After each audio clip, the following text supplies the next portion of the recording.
Hello students, આપણે જોઈ રહ્યા છીએ સપુષ્પી વનસ્પતિની અંતસ્થ રચના. ઓકે, અત્યાર સુધી આપણે અલગ રીતે આ ચેપ્ટરમાં વનસ્પતિની પેશીઓ જોઈ લીધી છે, વનસ્પતિની અંતસ્થ રચના જોઈ છે, ખાસ કરીને મૂળ, પ્રકાંડ અને પર્ણની અંતસ્થ રચના. એના પછી આપણે થોડું ઘણું એ પણ ડિસ્કસ કરી લીધું છે બેટા કે શું ડિફરન્સ હોય છે એકદળી અને દ્વિદળી મૂળ, પ્રકાંડ અને પર્ણની અંતસ્થ રચના છે, એ પણ આપણે ઓલરેડી જોઈ ચૂક્યા છે. ફાઇન. એના પછી આપણે બીજું જોયું કે અનુવાહક અને જલવાહકની રચના જોઈ, એના કાર્યો જોયા, એના વિવિધ ઘટકો જોયા, આવૃત બીજધારી અને અનાવૃત બીજધારીમાં શું ડિફરન્સ છે એ પણ આપણે જોઈ લીધું. ક્લિયર છે? બીજું અગર આપણે વાત કરીએ તો આપણે બીજું એની અંદર શું જોયું, વર્ધનશીલ પેશી જોઈ લીધી, અમુક બીજી સ્થાયી પેશી જોઈ લીધી, એ પણ આપણે જોયું. સાથે સાથે આપણે લાસ્ટ બે વસ્તુ જોયું, દ્વિતીયક વૃદ્ધિ એટલે કે વનસ્પતિની જાડાઈમાં જે વધારો થાય છે એ જોયું. દ્વિતીય વૃદ્ધિ સમજાઈ ગયું, જેમાં આપણે એદાવલયની રચના અને એદાવલયની ક્રિયાશીલતા વિશે અભ્યાસ કર્યો. ડન. એના પછી આપણે બે વસ્તુ મેં તમને વર્ડ યુઝ કર્યા હતા કે બે વસ્તુ બહુ ઇમ્પોર્ટન્ટ છે. શું મેં તમને કીધું હતું?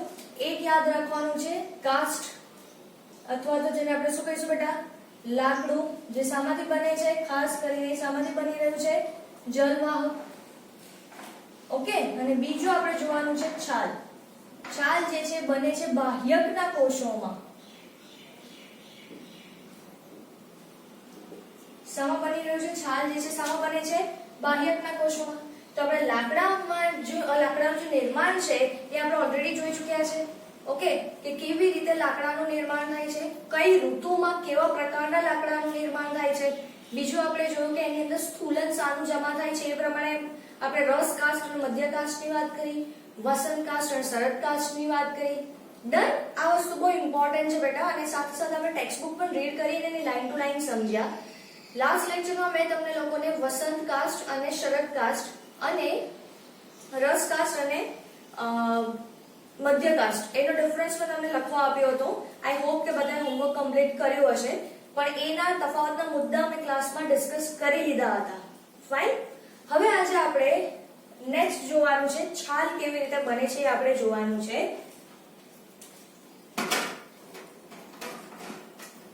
તો છાલની વાત કરીએ આપણે. હવે આપણે શું જોવાનું છે બેટા? છાલ. કારણ કે અગર આપણે વનસ્પતિ જોઈએ છે તો વનસ્પતિમાં આપણને શું દેખાય છે? એક લાકડું આપણને જોવા મળે છે, અને બીજું એની બહારની બાજુએ ખાસ કરીને આપણને શું જોવા મળે છે બેટા? છાલ જોવા મળે છે. બસ, તો આજે આપણે છાલ કેવી રીતે બને છે એ જોવાનું છે. આ લેક્ચરમાં આપણો આ ચેપ્ટર કમ્પ્લીટ થઈ જશે, પછી આપણે બીજા ચેપ્ટર પર જઈશું. તો આપણે જેટલી છે ને, આપણે કોઈ નવો લેક્ચર સ્ટાર્ટ કરીને તો એક લેક્ચર સ્ટાર્ટ કરતો હોય, જ્યારે લેક્ચર ખતમ થવા આવે ને ત્યારે બહુ ઉત્સાહ વધારે હોય, અને આ તો ઈઝી ટોપિક છે. તો ચલો આપણે જોઈ લઈએ, પણ નીટ પોઈન્ટ ઓફ વ્યૂ આ ઇમ્પોર્ટન્ટ ટોપિક છે, ખાસ યાદ રાખજો. ક્લિયર છે? ચલો, તો હવે આપણે આ ટોપિક સ્ટાર્ટ કરીએ છીએ, જેનું નામ છે બેટા ત્વક્ષેધા. શું નામ આપેલું છે? ત્વક્ષેધા. હવે આ ત્વક્ષેધા જે છે એમાં શું થાય છે, બહુ જ ધ્યાનથી સમજી લો. આમ હું તમને સિમ્પલ લેંગ્વેજમાં કહું તો આ જે ટોપિક છે બહુ જ ટૂંચો છે.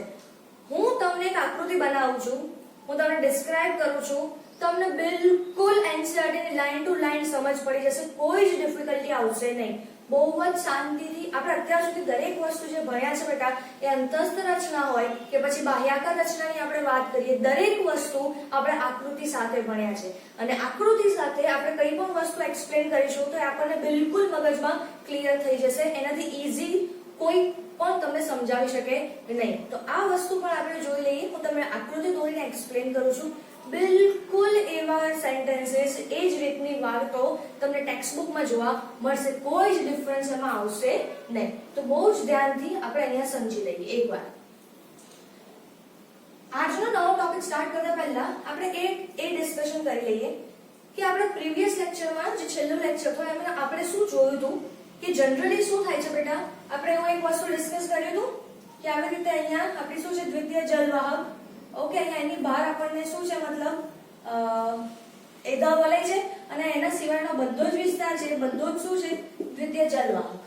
પછી એની બહાર આપણને શું જોવા મળે છે, દ્વિતીય અન્વાહક. એની ઉપર શું થોડી ઘણી જગ્યાએ આપણને કચડાઈ ગયેલી પ્રાથમિક અન્વાહક, અંતઃસ્તર, પરિચક્ર અને બાહ્યક. આવી રીતના સ્તરો આપણને જોવા મળે છે. આપણે ઓલરેડી ડિસ્કસ કરી ચૂક્યા હતા. શું જોયું હતું કે આ એદાવલય છે બેટા, એદાવલય એદા વલયની અંદર અહીંયા બધે જ શું બની જાય છે બેટા? દ્વિતીય જલવાહક. અહીંયા બધે જ આપણને શું જોવા મળે છે? દ્વિતીય જલવાહક. અને આ દ્વિતીય જલવાહક છે આપણને બધી એદા વલયની અંદર જોવા મળે છે. અને આ દ્વિતીય જલવાહક છે એટલું બધું મેં તમને વર્ડ યુઝ કર્યું એકદમ બાહુબલી બની જાય છે અથવા તો ગાંડા હાથીની જેમ કામ કરે છે કે એ પોતે વૃદ્ધિ કર્યા કરે છે અને એના રસ્તામાં કશું પણ આવશે તો એનો શું કરી નાખે છે બેટા? નાશ કરી નાખે છે. આગળના બધા જ લેયર્સ જે છે શું કરે છે? તોડી નાખે છે. એના લીધે આપણે એવું પણ સ્ટેટમેન્ટ જોયું હતું કે આ એટલું બધું સક્રિય છે કે બહારના સ્તર પર શું કરે છે બેટા? દબાણ ઉત્પન્ન કરે છે. ઓકે, દ્વિતીય જલવાહક માટે આપણે બીજું પણ શું જોયું હતું કે આ જલવાહક જે છે કઈ બાજુ આપણને જોવા મળશે? અંદરની તરફ. ઓકે, અને અનુવાહક આપણને ક્યાં જોવા મળે છે? બહારની તરફ. આ વસ્તુ આપણે ઓલરેડી જોઈ ગયા છે. જ્યારે જલવાહક જે છે એ કાસ્ટનું નિર્માણ કરે છે બેટા, કાસ્ટનું નિર્માણ, લાકડાનું નિર્માણ, તો ઓબ્વિયસલી એ વખતે વધારે ગ્રોથ કોની થવાની છે? જલવાહકની. આપણે શું બનાવવું છે? લાકડું બનાવવું છે. તો લાકડું કોણ બનાવે છે? જલવાહક. તો કોમન સેન્સ ચલાવો કે લાકડાનું જ્યારે આપણે નિર્માણ કરવાનું હશે તો આપણે વધારે વૃદ્ધિ, વધારે ઇમ્પોર્ટન્સ આપણે કોને આપીશું? જલવાહકને. એટલે અહીંયા શું થઈ રહ્યું છે? જલવાહકની વૃદ્ધિ વધારે થાય છે અને એના લીધે દ્વિતીય જલવાહક છે એ બહારના એટલે એદા વલય જે છે આપણું બેટા, એદા વલયની બહાર ના સ્તરો શું થઈ જાય છે બેટા? કચડાઈ જાય છે. એના પર દબાણ ઉત્પન્ન થાય છે. એટલા માટે આપણને બુકમાં ખાલી શું લખ્યું છે કે દ્વિતીય અન્નવાહક અને પ્રાથમિક અન્નવાહક કચડાઈ જાય છે. પણ યાદ રાખજો અલ્ટિમેટલી એદા વલયની બહારના જેટલા પણ સ્તર છે એ પછી આપણું આવશે પરિચક્ર, અંતઃસ્તર અથવા તો પછી આપણે શું બોલીશું? બાહ્યક. આ બધા જ સ્તરો શું થઈ જશે બેટા? કચડાઈ જશે. જ્યારે કોનું નિર્માણ થતું હશે? લાકડાનું. ફાઇન. પણ હવે કન્ટિન્યુઅસ લાકડાની ગ્રોથ થયા કરે છે. પણ હવે શું કરવાનું છે? આટલું બધું દબાણ આવે છે એટલે જે સૌથી બહારનું જે સ્તર હશે એ પણ શું કરશે બેટા? એ પણ પોતાની સાઈડથી વૃદ્ધિ કરવાનું સ્ટાર્ટ કરી દેશે. ક્લિયર છે? તો હવે શું થાય છે? હવે આપણે આના માટે જે ઇમ્પોર્ટન્ટ છે, હવે આપણે જ્યારે લાકડું જોતા હતા એ વખતે આપણા માટે હીરો કોણ હતું? દ્વિતીય જલવાહક. વર્ડ ધ્યાનથી સમજજો. શું જરૂરી હતું? ઇમ્પોર્ટન્ટ શું હતું? દ્વિતીય જલવાહક. જલવાહક એટલું નહીં. શું બોલવાનું આપણે? દ્વિતીય જલવાહક. પ્રાથમિક જલવાહક પણ નહીં. પણ હવે આપણે જે છાલની રચના કરવાની છે તો હવે આપણે શું જોવાનું છે? આપણા માટે શું ઇમ્પોર્ટન્ટ થઈ જાય છે બેટા? બાહ્યક. કેમ ઇમ્પોર્ટન્ટ થાય છે હવે આપણે જોઈએ છે. તો આ વસ્તુ આપણે ઓલરેડી ડિસ્કસ કરી ચૂક્યા છે. હવે આજે આપણે શું કરવાનું છે? લાકડાની બહાર આપણે છાલ બનાવવાની છે. ક્લિયર? અને એ આપણે ક્યાં બનાવવાની છે? બાહ્યકમાંથી. તો આપણે આ સ્ટાર્ટ કરીએ છીએ આજનો આપણો ટોપિક. કેવી રીતે જોઈએ આગળ આપણે?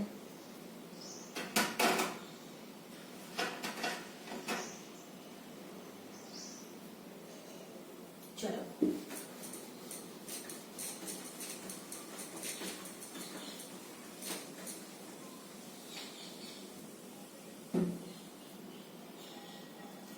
ઓકે, હવે આપણે શું જોવાનું છે? ખાલી આપણે ફોકસ કરીએ છીએ બાહ્યક પર. બીજી કોઈ જ વસ્તુ હું તમને ડ્રો બી કરીને નહીં બતાવું. મેઇન આપણે ફોકસ કરવાનું છે બાહ્યક પર. તો ચલો ધ્યાનથી જોઈએ આપણે બાહ્યકને. માની લો આપણું બાહ્યક હતું. ઓકે, આપણો કયો વિસ્તાર હતો બેટા? બાહ્યક.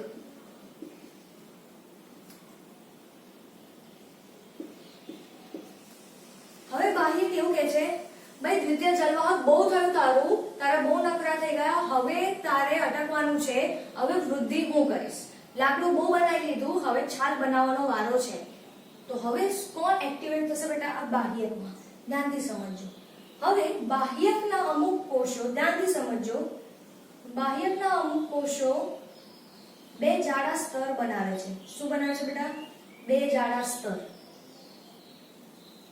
ઓકે, અને આ બે જાડા સ્તરની અગર વાત કરીએ, બાહ્યકમાં શું નિર્માણ થવાનું સ્ટાર્ટ થઈ જાય છે? બે જાડા સ્તર બનવાનું સ્ટાર્ટ થઈ જાય છે. શું બને છે જુઓ. અને આપણે એમ કહીશું કે આ શું છે? જાડું સ્તર. ઓકે, આ જે જાડું સ્તર છે એની અગર આપણે થોડું ડિસ્ક્રિપ્શન સમજીએ તો આ જાડું સ્તર બન્યું છે એના કોષો કેવા છે બેટા? લંબચોરસ કોષો. પાતળી દિવાલ વાળા.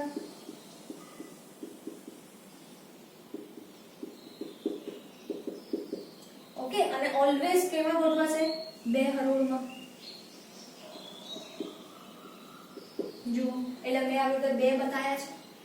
ક્લિયર? આપણે અગર આને વધારે ક્લિયરલી, કારણ કે આ બહુ ઇમ્પોર્ટન્ટ છે, તો આપણે થોડું ડાર્ક બનાવી દઈએ.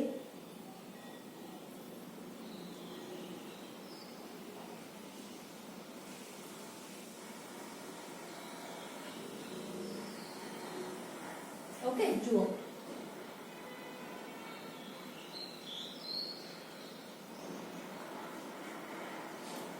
ફાઇન. આ બે એટલે થોડા બનાવ્યા છે, મતલબ થિક લેયર લાગે છે. દિવાલ બિલકુલ પાતળી છે, પણ એને લેયર થોડી એની ગોઠવણી એવી બને છે, થોડા જાડા લંબચોરસ કોષો હોય છે, એટલે થોડું જાડી રચના દેખાય છે. ફાઇન. આ બહુ ઇમ્પોર્ટન્ટ છે, સમજજો. આ જે રચના બની બેટા આપણી, આ જે રચના, આ જે જાડું સ્તર છે, હવે એના માટે હું એક વર્ડ યુઝ કરું છું ઇમ્પોર્ટન્ટ, એટલે અહીંયા હું લખી શકું છું જાડું સ્તર બનાવે છે. ઓકે, અને આ જે જાડું સ્તર છે બેટા, એને કહેવાય છે ત્વક્ષેધા. શું કહીશું આપણે?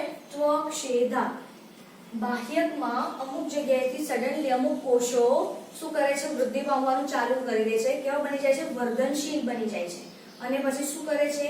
લાંબા પાતળી દિવાલ વાળા લંબચોરસ એવા કોષોની બે હરોળ બનાવે છે, જાડું સ્તર બનાવે છે, જેને આપણે શું કહીએ છીએ બેટા? ત્વક્ષેધા તરીકે ઓળખીએ છીએ. સમજ પડે છે? શું કીધું આપણે? કે બાહ્યકના અમુક કોષો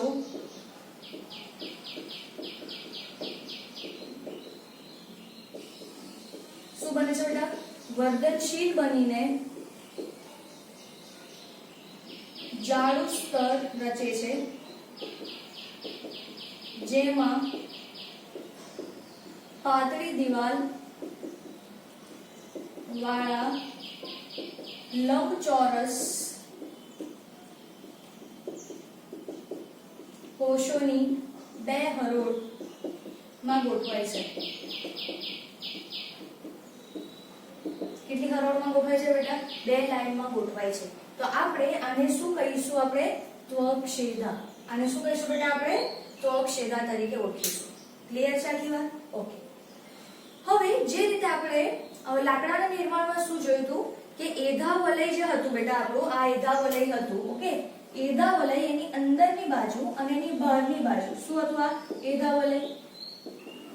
એધા વલય એની અંદર અને એની બહાર બંને બાજુ શું કરતું હતું? કોષો ઉમેરતું હતું.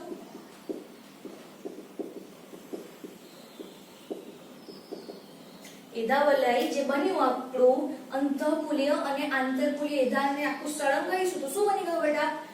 એધા વલય બન્યું, એની અંદર અને બહાર બંને બાજુ શું કરતું હતું? કોષો ઉમેરતું હતું. બસ સેમ વસ્તુ અહીંયા છે.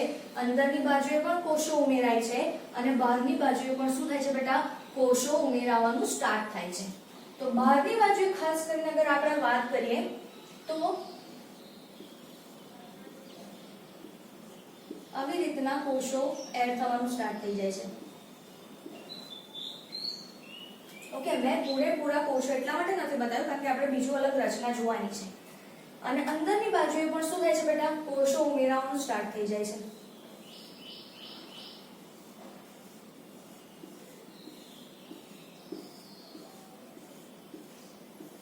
ચલો, બહારની બાજુએ કોષો ઉમેરાયા તો તમને થોડું વેરિએશન આવે, એટલા માટે બહારની બાજુના કોષો છે હજી થોડા અલગ રીતે બતાવી દઉં તમને, જેથી કોઈ કન્ફ્યુઝન ના થાય. કારણ કે આપણે એમાં બે પ્રકારના કોષો બતાવવાના છે.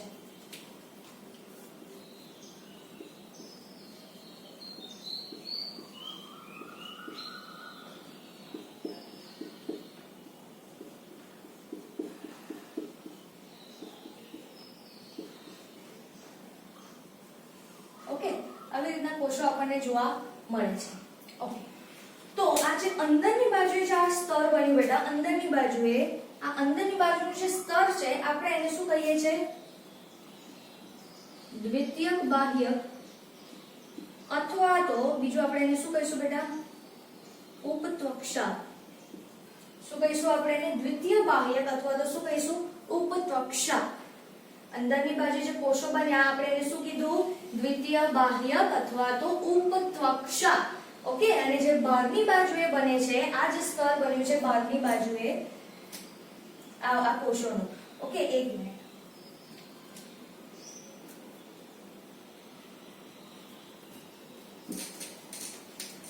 તો જ્યાં બહારની બાજુએ જે સ્તર બન્યું છે બેટા, આ સ્તર જે છે આપણે એને કહીએ છીએ છાલ.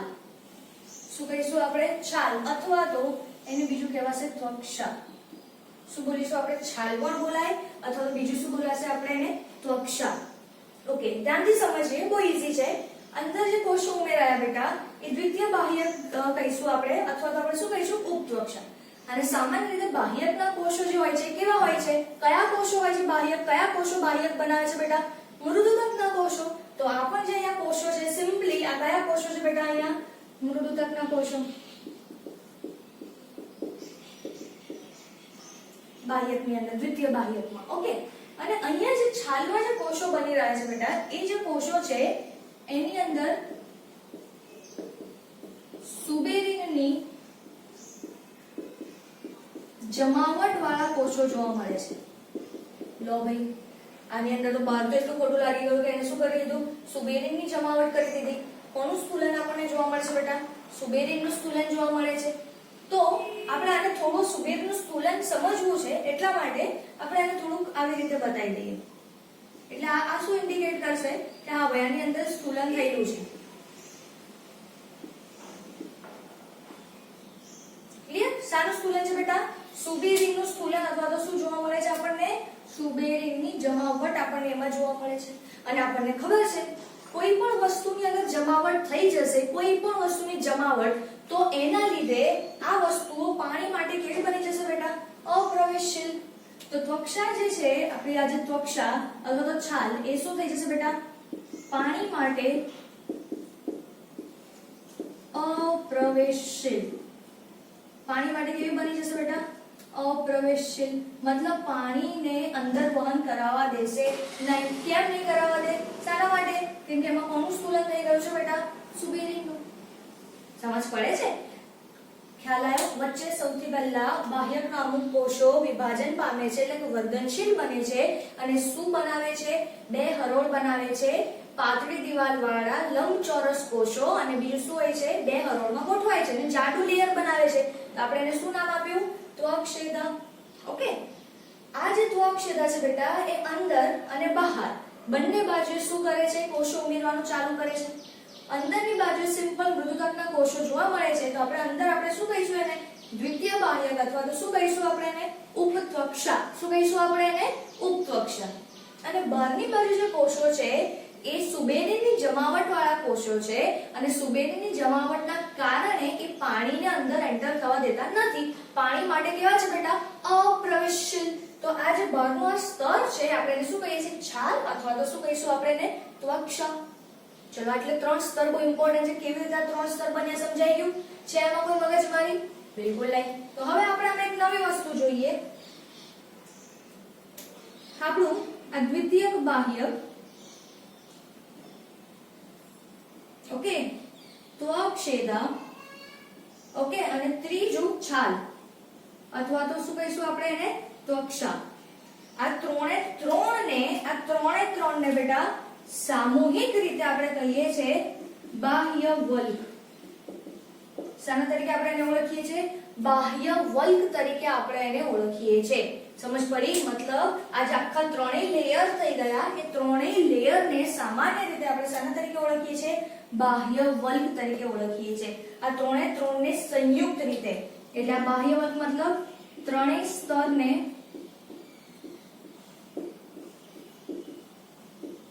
સંયુક્ત રીતે બાહ્ય વલ્ક તરીકે ઓળખીએ છીએ. સમજ પડે છે? તો આ ત્રણ સ્તર થયા. કયા ત્રણ સ્તર? સૌથી પહેલા આપણે યાદ વચ્ચેથી જ રાખવાનું બેટા, ત્વક્ષેદા. અંદરની બાજુએ ઉપત્વક્ષા, અથવા તો શું કહીશું? દ્વિતીય બાહ્યક, અને બહાર વાળું કયું? છાલ, અથવા તો ત્વક્ષા. આ બધી વસ્તુને કલેક્ટિવલી આપણે શાના તરીકે ઓળખીએ છીએ બેટા? બાહ્ય વલ્ક તરીકે ઓળખીએ છીએ. ઓકે, હવે અહીંયા આપણને એવો વર્ડ યુઝ કર્યો છે કે આ બધા જે સ્તર છે ને, બધા જ સ્તર, એટલે તેને દ્વિતીય અનુવાહક તરીકે કન્સિડર કરી લીધા છે. બધા સ્તરને કોમનલી, એટલે કે એધાવલયની બહાર જેટલા પણ સ્તર છે, દ્વિતીય અનુવાહક, પ્રાથમિક અનુવાહક, પરિચક્ર, અંતઃસ્તર, બાહ્ય બધાને સળંગ શું નામ આપી દીધું છે? દ્વિતીય અન્નવાહક. એટલે આ બધું એમ કહેવા માંગે છે કે બધા જે ચેન્જીસ આવે છે એને કોમનલી શું કહી દીધું છે આપણે? દ્વિતીય અન્નવાહક. ફાઇન. પણ તમને ક્યારે પણ ક્વેશ્ચન પૂછાય કે ત્વક્ષેદાનું નિર્માણ કયા પ્રદેશથી થાય છે, તો ઇટ શુડ બી ઓલવેઝ શું આવશે બેટા? બાહ્યક. ઓલવેઝ ક્યાંથી થાય છે બેટા? બાહ્યકમાંથી. બાહ્યકમાંથી જ આ ત્રણેય વસ્તુનું શું થાય છે? નિર્માણ થાય છે. ક્લિયર? પહેલા આ નોટ ડાઉન કરી લો, અને પછી મારે આટલું થોડુંક રબ કરવું છે, ઘૂસવું છે, પછી હું તમને સમજાવીશ હજી આગળ શું ચેન્જીસ આવે છે. આટલું સમજાયું? ઓકે. આ પહેલા આટલું નોટ ડાઉન કરી લો, પછી આપણે સાથે સાથે ટેક્સ્ટ બુક વાંચીને પણ આપણે એને સમજીએ છીએ.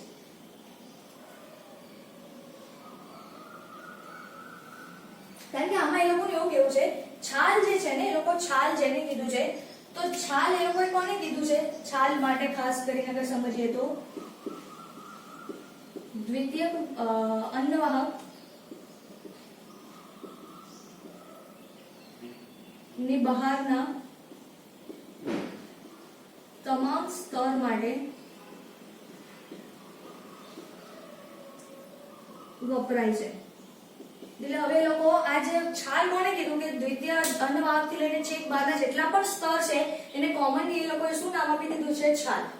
ભલે આપણને ખબર પડે છે કે બાહ્યકની બહાર છાલ બને છે, પણ એ આપણે એનસીઈઆરટી એવું કીધું છે કે દ્વિતીય અન્નવાહક જે છે એની બહારના જેટલા પણ સ્તર છે, કારણ કે જો આપણે શું જોયું હતું? આવું જોયું હતું ને, અહીંયા દ્વિતીય અન્નવાહક, પરિચક્ર, અંતઃસ્તર અને બાહ્યક.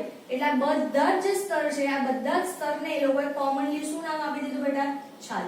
ભલે એની અંદર એકચ્યુઅલમાં આવી રીતે 3 સ્તર બની રહ્યા છે, પણ આ બધા જ સ્તર જે નિર્માણ કરે છે આપણે એને શું નામ આપી દીધું? છાલ. પણ આપણે કારણ કે છાલ છે ને, આમ જોવા જઈએ ને બેટા, તો એવો કોઈ પ્રોપર ટેકનિકલ વર્ડ નથી, કોઈ સારો એવો વર્ડ નથી કે જેના માટે કોઈ લોજિક હોય, એટલે એ લોકો એવું કહી દીધું છે કે બધાને કોમનલી નામ આપી દીધેલું છે. પણ એકચ્યુઅલી આ શું છે હવે તમને ખબર પડી? તો આ વસ્તુ એક ખ્યાલ રાખજો કે આ લાઈન ના સમજ પડે તો કોઈ જરૂર નથી, આમાં ના સમજ પડે તો કઈ વિચારવાની જરૂર નથી આના માટે, પણ આપણે આ યાદ રાખવાનું છે મેઇન. ઓકે. કે ત્વક્ષેદક કોને કહીશું? એ કયા સ્તરમાંથી ડેવલપ થાય છે, અંદર શાનું નિર્માણ કરે છે, કેવા કોષો, અને બહારની બાજુએ કેવા કોષોનું નિર્માણ કરે છે. પહેલા નોટ ડાઉન કરી લો, એના પછી આપણે આગળ અમુક વસ્તુઓ ટર્મિનોલોજી છે એ આપણે આગળ જોઈએ છીએ.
ચલો, આટલું ક્લિયર છે? ઓકે. હવે આપણે અમુક વસ્તુ થોડીક એની ડિસ્ક્રિપ્શન જે છે ને આપણે ઘૂસી નાખીએ છીએ, કારણ કે હવે આપણે કંઈક નવું સમજવાનું છે એટલા માટે. આકૃતિ ઇમ્પોર્ટન્ટ છે, આપણે એને નહીં રબ કરીએ હમણાં.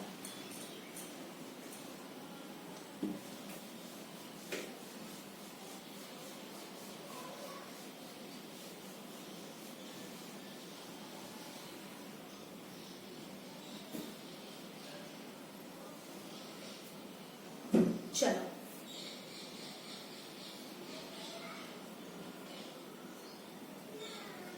હવે જે રીતે આપણે લાકડાની અંદર અમુક વસ્તુઓ જોઈ હતી બેટા, લાકડામાં કે શું કીધું હતું કે વસંત કાસ્ટ, શરદ કાસ્ટ, રસ કાસ્ટ, મધ્ય કાસ્ટ, એવી રીતે આપણે છાલ માટે અમુક વસ્તુઓ કીધી છે. તો એ પહેલા થોડુંક નાનું વસ્તુઓ જોઈ લઈએ. છાલ માટે શું કીધું છે એ લોકોએ? છાલ જે ઋતુની શરૂઆતમાં બને છે. ઓકે, ઋતુની શરૂઆતમાં.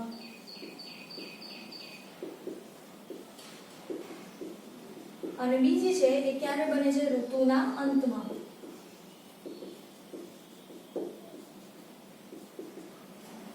તો ઋતુની શરૂઆતમાં જે છાલ છાલ બને છે, આપણે એ છાલ જે છે આપણે એને કહીએ છીએ નરમ છાલ, અને અહીંયા જે બને છે આપણે એને શું કહીએ છીએ બેટા? સખત છાલ, અથવા તો નરમ છાલ કહેવાય, અથવા તો આપણે એને શું કહીશું? પૂર્વ છાલ. કેમ? પહેલા બની છે એટલે. અને આ જે છે એને સખત છાલ કહીશું, અથવા તો શું કહીશું બેટા? માજી છાલ. એમાં છે ને આ તમે જોશો ને તો તમને ખબર પડશે કે આ જે છે ને થોડી ગ્રીનિશ જેવી હશે, નરમ હશે, પણ જેમ જેમ એની વૃદ્ધિ થશે ને પછી આપણે તમે એકચ્યુઅલી કાષ્ઠીય વનસ્પતિ તમે જોશો ને, એકદમ કાષ્ઠવાળી વનસ્પતિ, જેમ કે તમે આસોપાલવ જોઈ લો અને બીજી એવા મોટા મોટા વૃક્ષ જોઈ લો કે જેના પર તમને થડ આપણે જેને કહીએ છીએ એના પર તમે છાલ જોઈ લો, તમને આ વસ્તુ બિલકુલ ક્લિયરલી જોવા મળી જશે. તો એમાં જે બહાર બ્રાઉનિશ કલરની પછી દેખાઈ જાય છે ને એને આપણે શું કહીએ છીએ બેટા?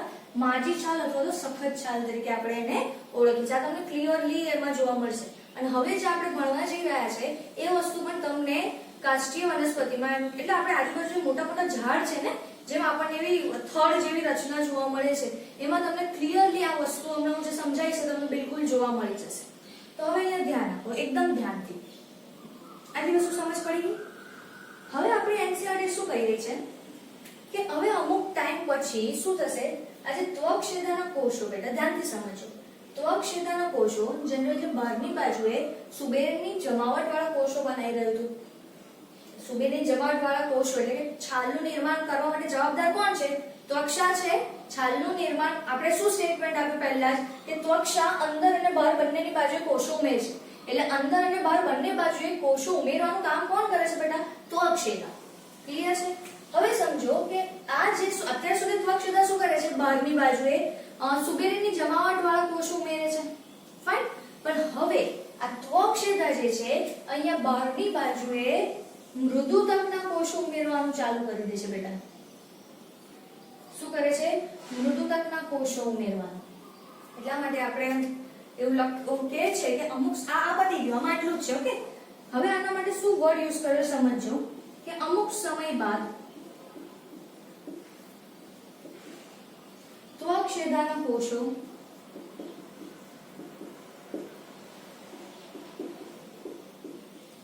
બહાર તરફ મૃદુતકના કોષો ઉમેરે છે. હવે મૃદુતકના કોષો ઉમેરે એટલે આપણને ખબર છે મૃદુતકના કોષોમાં તો શું થવાનું છે? અવકાશ ડેવલપ થશે તો કોષો ઉમેરવાનું ચાલુ કરશે અને એના લીધે એ કોષો બહિર્ગોળ રીતે, જો બહિર્ગોળની જોડણી ખોટી હોઈ શકે, બહિર્ગોળ રીતે ગોઠવાશે.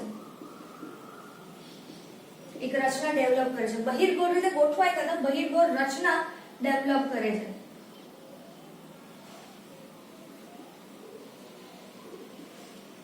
કેવી રીતે? જો સમજો. આપણે આકૃતિમાં આપ્યું છે ને એવી રીતે. જો અહીંયા આપણને બે આપેલા આપણને ત્વક્ષેદા આપી દીધું છે એમ સમજો. લંબચોરસ કોષો એટલે. અને એની નીચે આપણું શું છે? દ્વિતીયક બાહ્ય. ફાઇન. હવે આને ઉપર શું કર્યું? શું એડ કરવાનું ચાલુ કરી દીધું? કોના કોષો બેટા? મૃદુતકના કોષો એડ કરવાનું સ્ટાર્ટ કરી દીધું. ચાલો, મૃદુતકના કોષો એટલા બધા એને ઉમેરવાના સ્ટાર્ટ કરી દીધા કે એની આજુબાજુ શું થઈ જશે? અહીંયા હવે શું થશે? ત્વરિત ભંગાણ થઈ જશે. મતલબ અત્યાર સુધી એમ સમજો કે અહીંયા બાઉન્ડ્રી હતી, હવે બાઉન્ડ્રી હતી. ઓકે. પણ આને એટલો બધો મૃદુતકના કોષો એડ કરવાનું સ્ટાર્ટ કરી દીધું. એના લીધે શું થઈ જશે? અહીંયા ઉપર આ બધા જમા થતા જશે અને એટલું પ્રેશર આવશે કે જે ઉપરની બાઉન્ડ્રી હતી બેટા એ બાઉન્ડ્રી શું થઈ ગઈ? તૂટી ગઈ. શું થઈ ગયું? તૂટી ગઈ. એટલે આ ત્વક્ષેદા શું કરે છે? કોષો ઉમેરે છે અને ત્વરિત ભંગાણ સર્જે છે.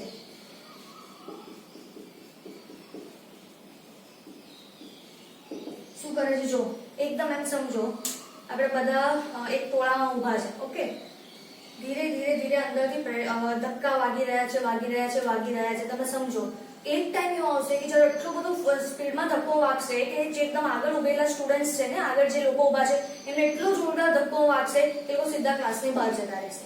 તો અહીંયા પણ એવું થાય છે, અંદરથી એટલું બધું પ્રેશરાઇઝ થાય છે અહીંયા છાલ બની રહી છે, પણ મૃદુતકના કોષોનો ઉમેરો કેટલું બધું ધક્કો વાગે છે, એટલું દબાણ સર્જાય છે કે એના લીધે ઉપરની જે બાઉન્ડ્રી હતી એ બાઉન્ડ્રી તૂટી જાય છે અને બહિર્ગોળ દેખાતી રચના ડેવલપ થાય છે, જેને નામ આપે છે બેટા વાત છિદ્ર. શું નામ આપ્યું છે? વાત છિદ્ર. એટલે આ જે બહિર્ગોળ રચના બને છે એને જ આપણે શું કીધું છે? વાત છિદ્ર. અને વાત છિદ્ર આપણને નામ પરથી જ સમજ પડી જાય બેટા. વાત છિદ્ર છે તો એ શું કામ કરે છે? વાયુઓની આપલે. શું કામ કરે છે બેટા? વાયુઓની આપલે. સિમ્પલ વસ્તુ છે. શું કામ કરવું એને? અહીંયા આવી રીતે જગ્યા કરી દીધી એટલે કોઈ પણ વાયુ અંદર આવશે અથવા તો બહાર જવાનું કામ થશે. ક્યાંથી થશે? વાયુ છિદ્ર દ્વારા, વાત છિદ્ર દ્વારા. સિમ્પલી શું કરે છે? ગેસિયસ એક્સચેન્જ મતલબ વાત વિનિમયની પ્રક્રિયા કરે છે. ડન. તો અહીંયા બસ આ જ વસ્તુ છે. હવે આપણે એકવાર આ ટેક્સ્ટ બુક રીડ કરી લઈએ, પછી આ નોટ ડાઉન કરી લો.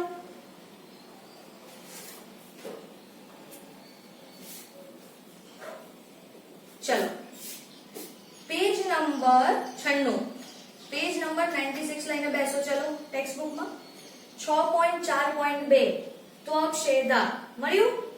ચલો પેજ નંબર 96, પેજ નંબર કયો છે બેટા? 96, 96 અને 97 પર છે. પેજ નંબર 96 પહેલા જોઈ લો. ચલો ઓકે. ત્વક્ષેદા બાહ્યદાની સક્રિયતાના કારણે પ્રકાંડના ઘેરાવામાં સતત વધારો થવાથી બાહ્યકીય અને અધિસ્તરના સ્તરો પણ દબાણ વધવાને પરિણામે તૂટી જાય છે. જે મેં તમને પહેલા જ કીધું કે દ્વિતીય જળવાહો કેટલી બધી બને છે બેટા કે એની બહારના બધા જ કોષો મતલબ બધા જ કોષો શું થઈ જાય છે? તૂટી જાય છે. તો નવા રક્ષણ કરતા કોષીય સ્તર પૂરા પાડવાની જરૂર બને છે. હવે આ બધા સ્તર છે એ તૂટી જશે તો એને તો કોઈ બી ઇન્ફેક્શન, કોઈ બી વસ્તુનું ઇન્ફેક્શન, ચેપ લાગવાનો છે તો ફટાક દઈને લાગી જશે. કેમ? કારણ કે એની આજુબાજુનું કોઈ કવરિંગ છે જ નહીં. તો એ કેસમાં શું થાય છે બેટા? નવા કોષો ઉમેરવાની જરૂર પડે છે. સમજ પડે છે? તો હવે કોણ ઉમેરે છે? બાહ્યકના અન્ય પ્રદેશમાં વર્ધનશીલ બને છે, જેને આપણે ત્વક્ષેદા કહીએ છીએ. બાહ્યકનો પ્રદેશ ઓકે એ સાંકડા પાતળી દિવાલયુક્ત અને લંબચોરસ કોષોની બનેલી છે. ત્વક્ષેદા બે જાડા સ્તર ધરાવે છે અને આ બંને જાડા સ્તર સાંકડા પાતળી દિવાલયુક્ત અને લગભગ લંબચોરસ કોષો છે. આપણે કેટલી વાર રિપીટ કરી દીધું? ક્લિયર? ચલો એના પછી ત્વક્ષેદા બંને બાજુ કોષો ઉમેરે છે. બહારના જે કોષો છે જે છાલ અથવા તક્ષામાં વિભેદિત થાય છે, જ્યારે અંદરના કોષો છે એ દ્વિતીય બાહ્યક અથવા ઉપત્વક્ષામાં વિભેદન પામે છે. ઉપત્વક્ષ અથવા તો દ્વિતીય બાહ્યક જે આપણે ઓલરેડી ડિસ્કસ કરી ચૂક્યા છે. બહારના કોષો જુઓ, કોષ દિવાલમાં સુબેરીની જમાવટના કારણે ત્વક્ષાના કોષો પાણી માટે અપ્રવેશશીલ બને છે. આ પણ આપણે જોઈ લીધા. આમાં સુબેરીની જમાવટ થશે તો પાણી અંદર એન્ટર થશે નહીં. ઓકે. હવે આગળ જુઓ, જ્યારે દ્વિતીયક બાહ્યકના કોષો કેવા છે બેટા? મૃદુતક. મેં તમને પહેલા જ કીધું બાહ્યકના કોષો એટલે કેવા કોષો હોવાના છે? મૃદુતકીય કોષો. ઓકે. હવે ત્વક્ષેદા, દ્વિતીય બાહ્યક અને ત્વક્ષા આ ત્રણે ત્રણ ભેગું થઈને બનતી રચના બાહ્ય વલ્ક તરીકે ઓળખાય છે. શાના તરીકે ઓળખાય છે બેટા? બાહ્ય વલ્ક તરીકે ઓળખાય છે. ક્લિયર? ચલો પછી શું લખ્યું છે ધ્યાનથી સાંભળજો. ત્વક્ષેદા જે છે, ત્વક્ષેદા એની ક્રિયાશીલતા ને કારણે ત્વક્ષેદાથી પરિઘોની પ્રદેશમાં આવેલા બાકીના સ્તરો પર દબાણ ઉત્પન્ન થાય છે અને ધીમે ધીમે મૃત બનીને નાશ પામે છે. એટલે આની બહારના કોષોની વાત કરી છે. ફાઇન. તો છાલ એ નો ટેકનિકલ શબ્દ છે કે જેથી દ્વિતીય અન્નવાહક સહિત બાહ્યદાની બહારના બધા જ સ્તરો છે એના માટે આપણે આ વર્ડ યુઝ કરીએ છીએ. એને છાલ કહીએ છીએ. ઓકે. છાલ જે ઋતુની શરૂઆતમાં નિર્માણ પામે છે તેને પૂર્વ છાલ અથવા તો નરમ છાલ કહીએ છીએ અને ઋતુની અંતમાં માજી છાલ અથવા તો શું કહીએ છીએ બેટા? આપણે એને સખત છાલ તરીકે ઓળખીએ છીએ, જે હમણાં આપણે જોઈ લીધું. આ એ જ વસ્તુ છે જે આપણે ડિસ્કસ કરી છે. કશું પણ નવું? ચલો હવે ત્વક્ષેદા, આ ત્વક્ષેદા છે કોઈ ફિક્સ જગ્યાએ શું કરે છે? ત્વક્ષા કે આવા કોષો ઉત્પન્ન કરવાને બદલે ગાઢ રીતે ગોઠવાયેલા મૃદુતકના કોષો ઉત્પન્ન કરે છે અને આ મૃદુતકીય કોષો ત્વરિત રીતે ભંગાણ પામી અને બહિર્ગોળ રચના બનાવે છે, જેને આપણે શું કહીએ છીએ બેટા? વાદ છિદ્ર તરીકે ઓળખીએ છીએ. અને વાદ છિદ્રો બહારના વાતાવરણ અને પ્રકાંડની પેશી વચ્ચે વાયુઓની આપ-લે કરે છે. બોલો છે કોઈ મગજમારી? તમે આકૃતિમાં પણ જોશો તો તમે જુઓ કે ત્વક્ષેદાની વાત કરેલી છે લોકોએ. ત્વક્ષેદા વચ્ચે દેખાઈ ગયું, એની નીચે દ્વિતીય બાહ્ય અને એની બહાર કયા છે બેટા આપણા ત્વક્ષા. ત્વક્ષામાં તમે સાઈડમાં જોજો, જે આવી રીતની રચના છે ને આમ સાઈડમાં, ત્યાં કોષો થોડા અલગ બતાવે છે અને વચ્ચે શું બતાવે છે એકદમ ગોલ ગોલ, એટલે મૃદુતકના કોષો. પણ વચ્ચેના જે કોષો એટલે જે પૂરક કોષો નામ આપ્યું છે ને એ જુઓ, એ કેવા છે એકદમ ગાઢ રીતે ગોઠવાયેલા મૃદુતકના કોષો છે. અને પૂરક કોષો છે એને ગોળ સર્કલ બનાવી દો. ઘણીવાર આકૃતિમાં ABCD લેબલ કરીને પૂછતા હોય છે કે આને નામ નિર્દેશ કરો. ડન. તો આ આપણે કોની વાત કરી લીધી છે? ત્વક્ષેદાની. આપણે ઓલરેડી જોઈ ચૂક્યા છે. તો એકવાર નોટ ડાઉન કરી લો, પછી આપણે આ ચેપ્ટરનો છેલ્લો જે ટોપિક છે એ આપણે જોઈ લઈએ. ઓકે, આ નોટ ડાઉન કરી લો.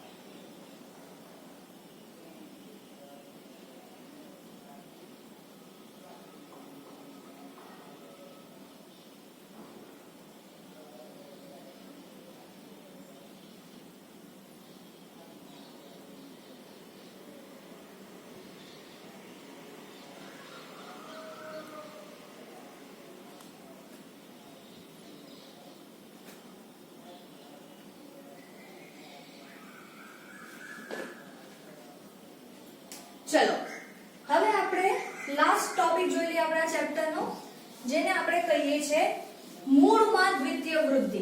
સામા દ્વિતીય વૃદ્ધિ જોવાની છે બેટા હવે આપણે મૂળની અંદર.